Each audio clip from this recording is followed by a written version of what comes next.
और काल का ये दाव है कि इसका नाम खंड हो जा, फिर मैं इसको अपने आप देख लूँगा। परमेश्वर कहते हैं अनंत कोट बाजी जहाँ हमने रचे सकल ब्रह्मांड, और कह कबीर मैं के करूँ यू काल करे जीव खंड। अब परमात्मा कहते मैं इतना समर्थ हूँ, सारे ब्रह्मांडों की रचना मैंने की, सब कुछ मैंने रचा, मैं सब कुछ कर सकता हूँ, लेकिन एक हम नियम में बंध गए। परमात्मा ने आप जी को पहले तो शिक्षित किया, ना शिक्षा की कति जरूरत ना थी।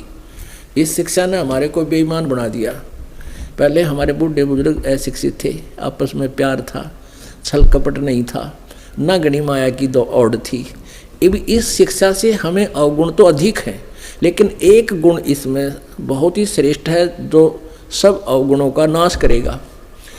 सबसे बड़ा गुण है कि हम भगवान को पहचानने के। न इस मनुष्य जन्म की आवश्यकता क्या है।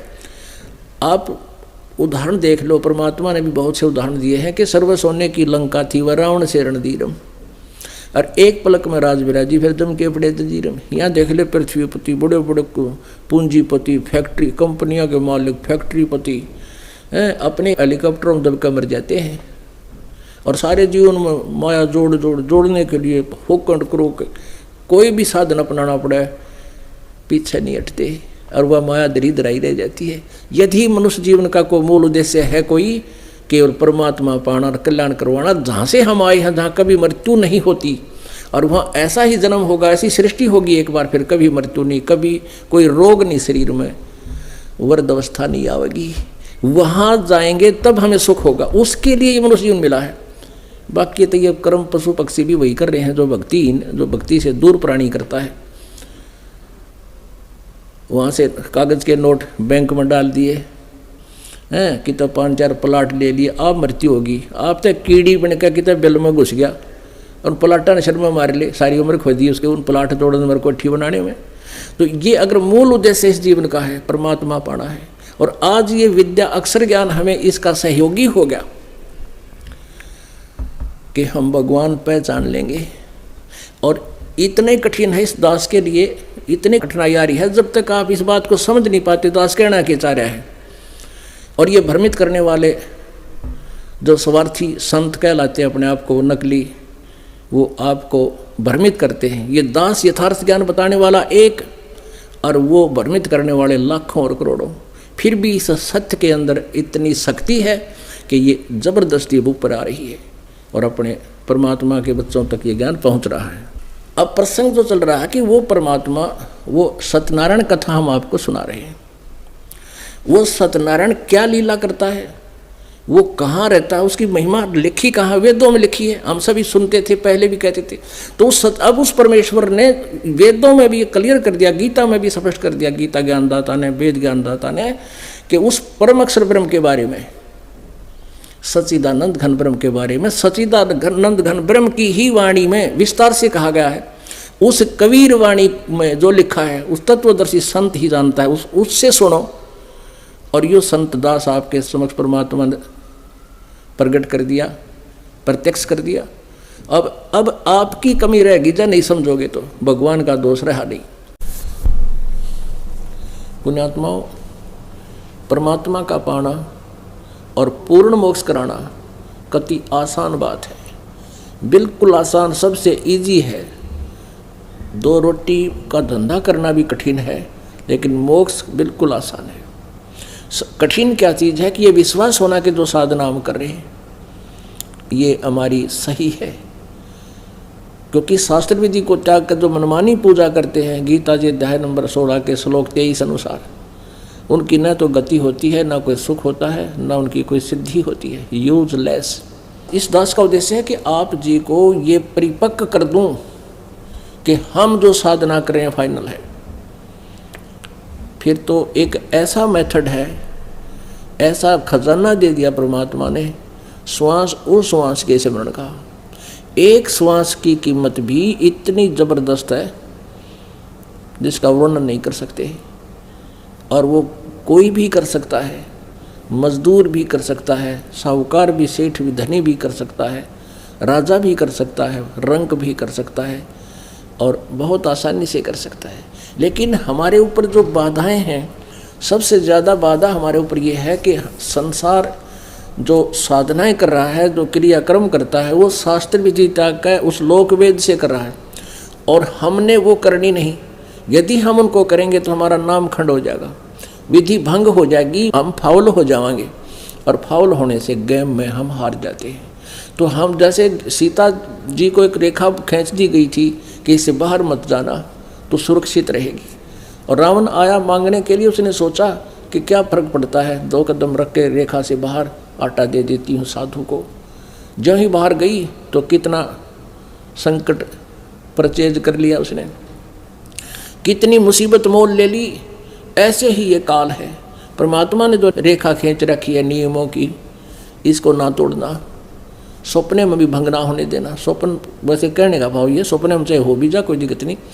जैसे एक भगत कहता जी, मैंने कभी बीड़ी नहीं पी और सपने में बीड़ी पीऊँ नाम लेने के बाद, तो सपने में नहीं टूटता। मैं कहने का भाव ये है कि इस मर्यादा को बहुत सावधानी से निभाना, फिर आप सफल आसानी से हो जाओगे। तो पूरा संसार समाज जो है उसी में रंग में रंगा हुआ है। हमारे एक परिवार में 1-2 सदस्य उपदेशी होते हैं, बाकी के उसी रंग में होते हैं। धीरे धीरे आ जाती है गाड़ी लाइन पर समय लगता है। तो तब तक हम कभी ऐसे ही खींचातानी बन रही है, और काल का ये दाव है कि इसका नाम खंड हो जा, फिर मैं इसको अपने आप देख लूँगा। परमेश्वर कहते हैं, अनंत कोटबाजी जहाँ हमने रचे सकल ब्रह्मांड, और कह कबीर मैं के करूँ यू काल करे जीव खंड। अब परमात्मा कहते हैं, मैं इतना समर्थ हूँ सारे ब्रह्मांडों की रचना मैंने की, सब कुछ मैंने रचा, मैं सब कुछ कर सकता हूँ, लेकिन एक हम नियम में बंध गए। एक वचन दे चुके हैं परमात्मा इनको, काल को। काल ने कहा था ब्रह्म ने कि हे प्रभु, आपके ज्ञान पर आधारित रहे, आपकी मर्यादा में रहे तो आपका, आपकी मर्यादा में ना रहे तो फिर वो हमारा होगा। तो परमेश्वर कहते हैं, जब तक हंसा हमरी आना और काल लगे नहीं तेरा बाना, जब तक हमारी मर्यादा में भक्त रहेगा, संत रहेगा, मेरा साधक रहेगा, हमारी आन कान में मर्यादा में, तो काल का अटैक नहीं हो सकता। तो काल सबसे पहले यही काम करता है कि उसके नाम को खंडित करवाने की चेष्टा करता है। फिर जैसे कनेक्शन कट गया, अपना बिजली का कनेक्शन ले रखा है, पंखे भी चल रहे हैं, ट्यूब भी जग रही है, कूलर भी चल रहे हैं, सारे काम हो रहे हैं, और जो कनेक्शन कट गया किसी भी कारण से तो सब सुविधाएं ठप हो जाएंगी। इसी प्रकार परमात्मा का एक बार आपसे नाम खंड हो गया तो परमात्मा की पावर नहीं आएगी आपके पास, आपके कार्य नहीं बढ़ेंगे। और काल ये पूरा कोशिश करता है, लेकिन आप वही बात है जो गुरु वचन पर डट गए कट गए फंद 84 के, गुरु के वचन का पालन अवश्य करना पड़ेगा जय भक्ति चाहते हो।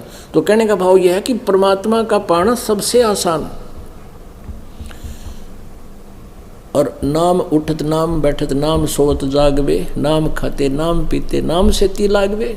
सभी सदग्रंथ यही बता रहे हैं। गीता जी में भी गीता ज्ञानदाता ये ब्रह्म कह रहा है कि अर्जुन तू युद्ध भी कर और सब समय में मेरा सिमरण भी कर।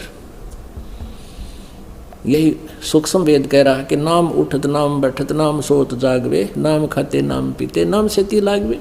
जब भी दाव लगे जब 5-4 सिमरण कर जा, और एक श्वास उस श्वास के सिमरण का यानी एक सतनाम का विधिवत साधना करने से बहुत कीमत है। सतनाम पालड़ रंगोरी हो, तराजू के एक पलड़े में सतनाम का एक सिमरण रख दे, और 14 लोग चढ़ावे राम रंगोरी हो, और 3 लोग ये पृथ्वी और स्वर्ग और पाताल लोग पास्यंग धरे रंगोरी हो, और तो ना तुला तुलाया राम रंगोरी हो। एक दिन में 500-400 जोटे मार दिए इस एक सांस के सिमरण के, बन गए ना सेठ तुम तक। लेकिन हम क्या करते रहते हैं, हमारे साथ घने पचड़े हैं। जैसे परिवार ने सारे नाम लिया नहीं, कोई उनके ऊपर आपत्ति आती दिखती है, हम सोच करते हैं अंदर अंदर से, तो उनको भी सहारा मिलता है आपकी इस कमाई से। तो इसका तो सही तरीका ये है कि पूरा परिवार नाम ले ले, और रिश्तेदारों तो भी आ जाए शरण में, फिर किसी की दुआ करने की जरूरत ना पड़ा उन्हें, हमारी कमाई सुरक्षित और वो भी सुखी, क्योंकि भगवान उनको भी साथ देगा। तो प्रथम तो ये विश्वास हो कि ये दास जो शब्द वचन बोल रहा है ये अपना नहीं बोल रहा, ये तो परमेश्वर के वचन हैं। उन्होंने जो 600 वर्ष पहले बोले थे, दास तो एज ए टेप रिकॉर्डर, उनको याद करके आपको आदेश दे रहा हूँ कि भगवान का ये आदेश है, मानोगे तो सफल होगा, क्योंकि भगवान का विधान है, वो यूजलेस नहीं हो सकता, उनका एक वचन भी व्यर्थ नहीं हो सकता। तो ये आपका कद समझ में आओगा, कितने दिन में आपके समझ में आएगी कहानी, उस दिन का इंतज़ार है। और उस समझ को मैं लाने के लिए इतने प्रयत्न किए जा रहे हैं, इतने सद्गुण दिखाए जा रहे हैं आप जी को। तो पुण्यात्मा परमात्मा का पाना सबसे आसान है, मोक्ष तब बहुत ही आसान है, ये सत्कर्म मान लेना। कोई बात है कोई ना, ये ज्ञान ऐसा आपके समझ में आ जाओगा कि हमने मृत्यु तो अपनी होएगी यहाँ से, ये तो डेफिनेट है। चाहे हम राजी रहें चाहे नाराज रहें, रोएं या कैसे करें, मरना अवश्य है। लेकिन उससे पहले हम इतना भजन करें, और मरते समय एक फार्मूला हमारे ने बताया, जहाँ आशा तहाँ बासा होई और मन कर्म वचन सुमरियो सोई।